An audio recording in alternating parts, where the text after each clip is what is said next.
Assalamualaikum warahmatullahi wabarakatuh. Waalaikumsalam warahmatullahi. Balik lagi di channel Jak Malam. Pada malam hari ini aku akan menceritakan sebuah kisah dari Kak Sylvia yang barusan aja terjadi sekitar tahun 2024. Jadi pada malam hari ini aku ditemani oleh Kakanda Supe. Sudah lama dia tidak muncul di dalam kamera ini dikarenakan dia banyak project, banyak kali sibuk kerja guys. Jadi selama ini kok kemana aja, Be? Jadi selama ini ya kerja, istirahat, Kerja keras guys. Udahlah, tanpa berbasa-basi lagi, langsung kita masuk ke dalam.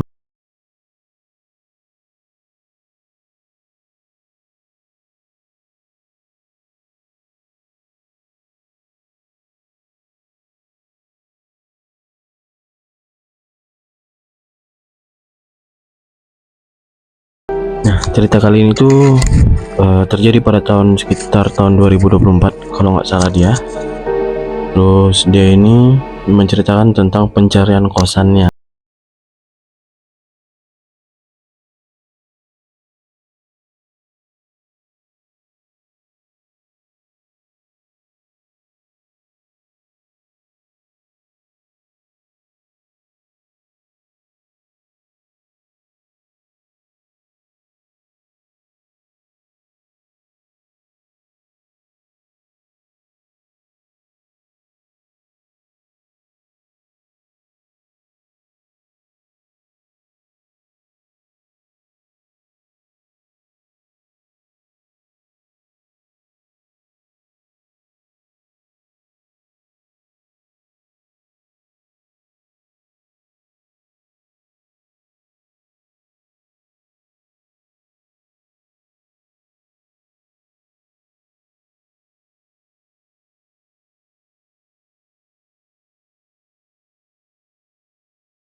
Gitu dah. Jadi awal pertama tuh dia ngecek lah atau survei dalam kos-kosan itu. Dia ngerasa ini udah agak aneh karena kos-kosan itu lumayan ramai kamarnya, tapi pengisinya cuma dikit. Dan rata-rata anak di sana itu kebanyakan udah semester akhir kayak dia inilah. Nah, dia berusaha buat positive thinking aja karena dia juga baru awal masuk kan, nggak tahu kayak mana kejadian di dalam sana. Tapi dia berusaha untuk positive thinking dan akhirnya dia setuju buat pindah ke situ. Setelah survei beberapa hari kemudian, dia tuh mutusin buat nyicil barangnya dari kosan lama ke kosan baru ini. Nah, dia tuh nyicilnya selalu di tengah malam. Kenapa? Karena dia ini kaum introvert katanya gitu. Jadi dia lebih suka kesendirian, kesunyian gitulah. Dan itu buat dia nyaman, bukan berarti suka sama hantu ya guys, kalau sepi-sepi nggak gitu ya. Ya tau lah kaum introvert gimana kan, Penyendiri gitu. nah emang penyendiri gitu dia. Nah, sampai akhirnya dia di kosan untuk nganterin barang-barangnya, dan tiba-tiba tuh nge-freeze di depan kamar kosnya dan mikir antara jadi masuk apa enggak gitu. Karena jujur pada malam itu tuh agak aneh gitu, seolah-olah dia tuh kayak diratapin atau diperhatiin dari kiri kanan dari kos-kosan tersebut. Nah, FYP aja guys, kos-kosannya itu bentuknya seperti rusun ya, seperti rusun gitu, 2 lantai. Dan di depan gerbang itu ada parkiran, terus di belakang parkiran itu ada kamar 1, 2, dan 3. Nah, kebetulan kamarnya yang dianuin sama Kak Dita ini agak belakang, agak pojok, dan itu bersebelahan dengan rumah yang punya kos. Nah gitu. Tapi meskipun kayak gitu, kita lanjut ke cerita. Meskipun kayak gitu, dia beraniin diri buat masuk ke dalam area kosan, dan barang yang dia motornya diangkatlah dia ke depan kamarnya dia gitu. Nah setelah dia naruh perlengkapan atau barang-barang dia yang udah dicicil dia tadi dari motor ke depan pintu kamarnya dia ini mutusin buat masukin barang-barangnya ke dalam kamar.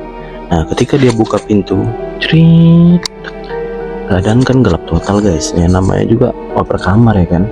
Karena dia kan yang namanya kamar dia beresin semua orang lah. Gitu. Tapi hawanya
denanya gini. Jadi dia ngasih tahu di dana kos-kosannya.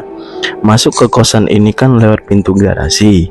Dan di situ ada 3 kamar yang hadap ke parkiran. Kamar nomor 1 dan 2 ini kosong, kata Mas yang oper kamarnya ke aku. Tapi pas aku lewatin kamar itu buat keluar ke kamar nomor 2, tiba-tiba ada yang ngetok pintu dari dalam.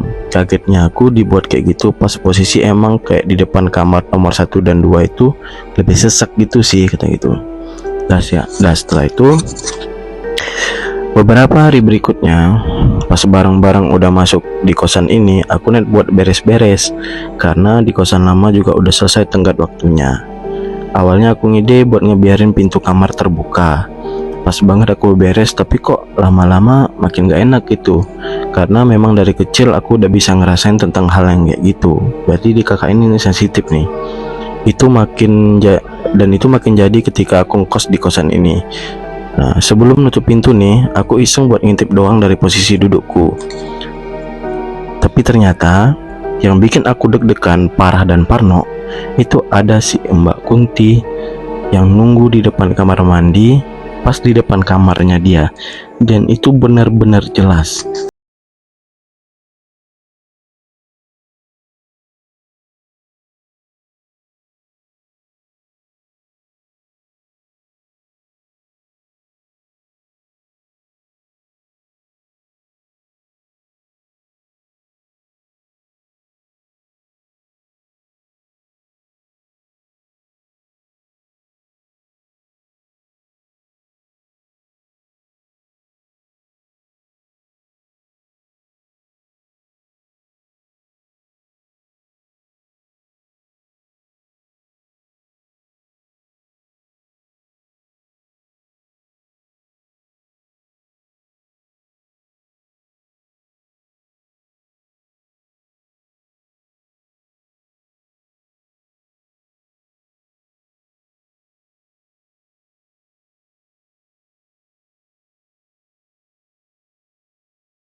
bulan puasa nih, udah di sini lama-lama pasti nggak ada yang ganggu kata gitu kan. Mungkin awal-awal cuma perkenalan, dan ternyata itu semua salah besar. Benar-benar kesalahan mindsetnya dia dalam berpikir kayak gitu. Di bulan puasa, percaya nggak percaya, yang katanya setan itu dikurung, tapi setelah aku alamin ini, aku nggak berpikir kayak gitu lagi. Kondisi waktu itu, aku benar-benar sendirian di kosan. Gak ada orang, anak di kamar nomor 3 dan yang di atas juga nggak ada. Karena kebetulan mereka kerja dan tempat kerja mereka tuh jauh, di daerah Bromo. Nah, malam setelah musola sunyi, orang habis tarawih dan tadarusan, kira-kira jam 11-an lah. Aku lagi di kamar mau tidur dan nyalain radio dari HP ku. Jendela kamarku getar, kayak ada yang nabrak, dan kolam di dekat jendela tiba-tiba ada kayak barang yang nyemplung ke dalam air. Itu katanya. Ngedengar hal itu, aku masih berusaha buat merem dan mengabaikan itu. Tapi nggak lama dari itu jelas banget suara anak kecil lari di dalam kontrakan itu, banyak banget. Dan yang bikin aku pangling, tiba-tiba aku dengar jelas banget suara anak kecil itu banyak cekikikan, dan itu membuatku langsung bangun dari tidurku dan keluar dari kosanku menuju ke pos satpam. Mikir-mikir, mending aku di sini aja nongkrong sama satpam, ada temennya nih gitu kan.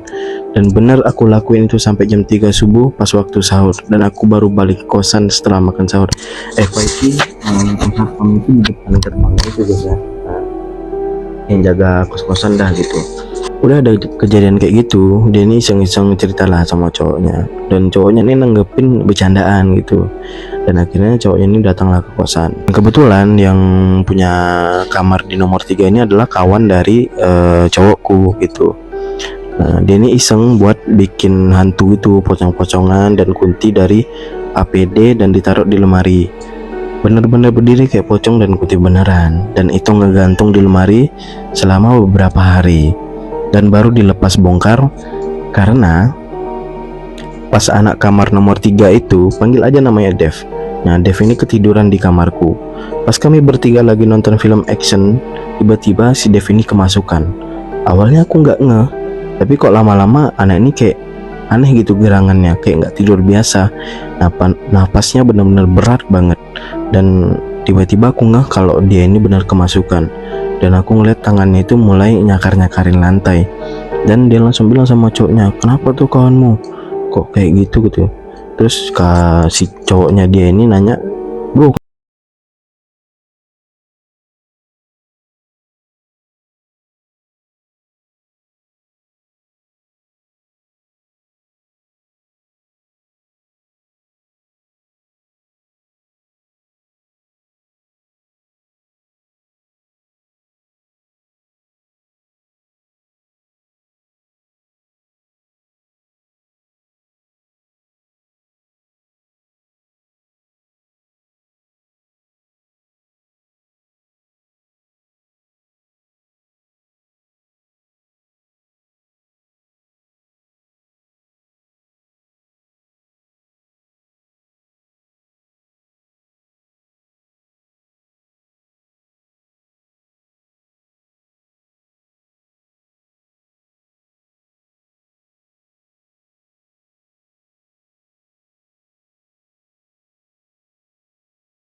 cowoknya dia ini, atau bisa dibilang mantannya ini, ngomong ke Dev kalau itu cuman kecapean. Nah, kejadian ini bener-bener aneh banget, dan ini bikin semuanya jadi mengganjal satu sama lain itu. Dan akhirnya tibalah waktu dimana si Dev mau keluar dari kosan. Terus si Dev ini ngomong sama aku, Mbak inget nggak si Dewi yang dulu kamarnya depan kamarmu nomor 7 itu? Tuh, aku cuman ngangguk dan nyimak omongan dia. Dia itu ngegugurin anaknya di kamar mandi dan dibuang di kloset.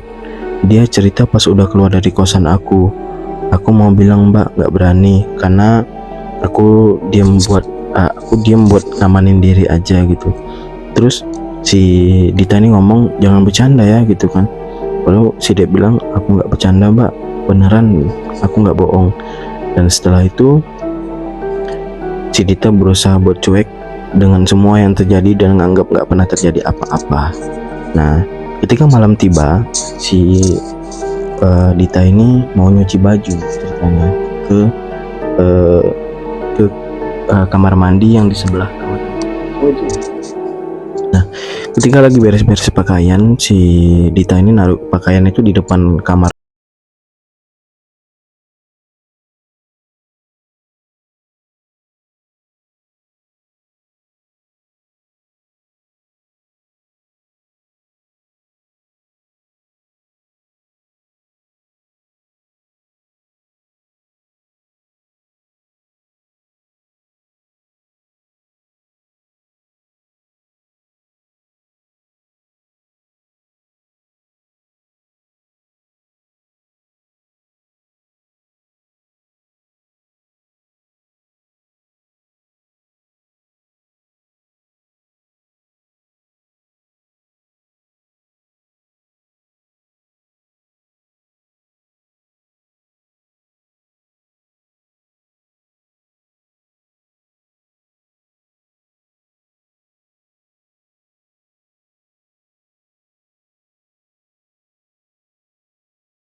Dan dapur juga sering banget nunjukin wujudnya. Maksudnya Mbak Tuni sering nunjukin wujudnya di dapur juga gitu. Nah, dan botol-botol miras bekas yang ada di kamar Dev itu, jadi si Dev ini mungkin sering minum itu, sering dilempari sama makhluk itu mungkin. Dan bau-bau anyir dan bau melati sering tercium. Eksistensi dari rumah kontrakan yang ada anak kecil tadi itu makin gede banget gangguannya, yang pada akhirnya bulan Februari waktunya pulang karena mau puasa, dan aku mutusin buat diam-diam ambil semua barangku dari kosan itu tanpa sepengetahuan dari si mantannya. Nah, mungkin ini informasi dari mantannya ya, dia dapat kos-kosan ini, dan mas yang over kosan ini mungkin kawannya dari ex-nya dia juga. Nah, itu bukan pertama kalinya dia dapat kosan yang angker, tapi memang ini yang paling angker dari kosan-kosan yang lain. Dan sampai sekarang pun kalau aku lewat daerah itu masih tetap gak enak auranya. Dan dilihat-lihat kosan-kosan ini pun udah mulai sepi gitu. Nah, tapi yang anehnya kos-kosan ini tuh bukan di tengah hutan guys, tapi di tengah-tengah perumahan yang padat penduduk. Dan emang dari dulu kata satpam dan tetangga sekitar, kosan-kosan ini juga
putih itu gara-gara darah haid. Nah, biasanya ya ada beberapa orang yang terbilang kotor, nggak nyuci, mohon maaf, darah haidnya itu dari softteknya dia, terus dibuang aja gitu aja ke tong sampah, nggak dibalurin plastik. Nah, ada satu makhluk yang memang tugasnya atau hobinya dia buat ngejilatin darah haid itu ya. Atau sendirilah bentukan kuntilanaknya gimana guys. Lidahnya pasti panjang, dah itu aja. Dan juga jangan sampai dapat kos-kosan yang tusuk sate lah. Nah, karena ada cerita kita di bawah tentang kosan tusuk sate juga guys. Ya kalian cari aja sendiri ke bawah tentang kosan tusuk sate. Ya mungkin pada malam hari ini cukup segitu saja cerita horor kita. Mungkin kita akan balik lagi di episode selanjutnya cerita-cerita horor. Nantikan terus video-video kita terbaru. Jangan lupa subscribe, jangan lupa share ke kawan-kawan kalian yang suka horor. Buatlah cerita ini untuk menghibur dan menemani malam kalian sebelum tidur. Aku Aldi dan Supe pamit undur diri. Assalamualaikum warahmatullahi wabarakatuh. See you guys.